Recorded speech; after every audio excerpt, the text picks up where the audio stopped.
की तरह। मैं आपको बता दूं, महात्मा गांधी ने ये कहा था, उनसे कहा गया था कि आप सिक्योरिटी ले लें, तो उन्होंने ये कहा था कि मैं तब तक सिक्योरिटी नहीं लूंगा जब तक देश का आम आदमी जो है वो अपने आप को सिक्योर नहीं समझता है। और मेरे ख्याल में हिंदुस्तान में पहला जो राजनीतिक कत्ल हुआ था, असैसिनेशन हुआ था, वो महात्मा गांधी का ही हुआ था। बहुत बहुत धन्यवाद आप लोगों का आने के लिए।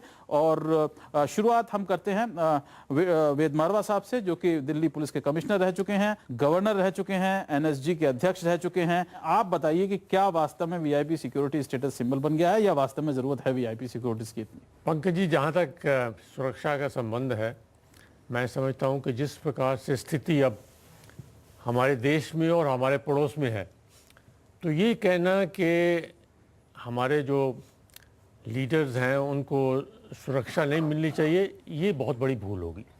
क्योंकि हमारा सारा जो ढांचा है उसके ऊपर अगर कोई ताकत, एक ऑर्गेनाइज्ड जैसे जिहादी फोर्सेस हैं, अगर वो आघात करते हैं तो सिर्फ जिस नेता के ऊपर आक्रमण होता है सिर्फ वही नहीं है, बल्कि सारे प्रजातंत्र के ऊपर एक ज़बरदस्त झटका है।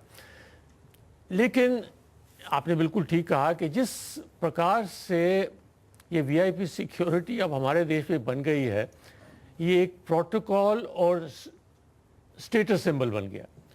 सुरक्षा का प्रोटोकॉल से कोई संबंध नहीं होना चाहिए।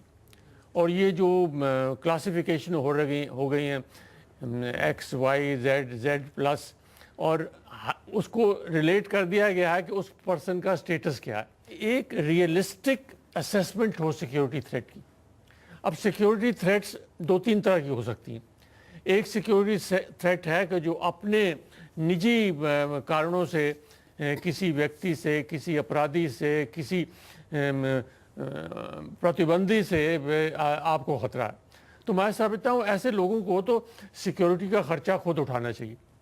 लेकिन जिन लोगों को अपने ओहदे के वास्ते, काम की वजह से या जो अपने देश को रिप्रेजेंट करते हैं, या जो इस जिहादी फोर्सेस और टेररिज्म की लड़ाई में सबसे आगे हैं, अब उन लोगों को पूरी सुरक्षा दी जाए।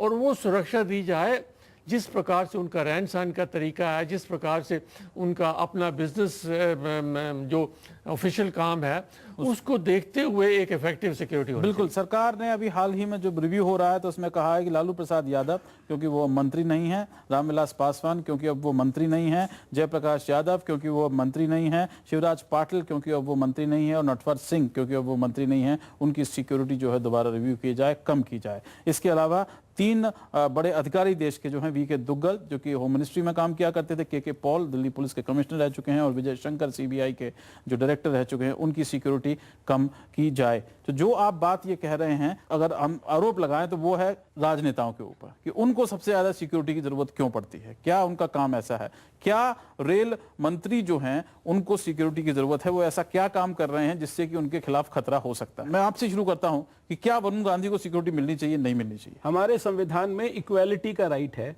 हर एक आदमी को 21वीं धारा के अंदर एक जीवन डिग्निफाइड तरीके से बराबरी के साथ सब प्रकार की सुविधा इंक्लूडिंग सुरक्षा।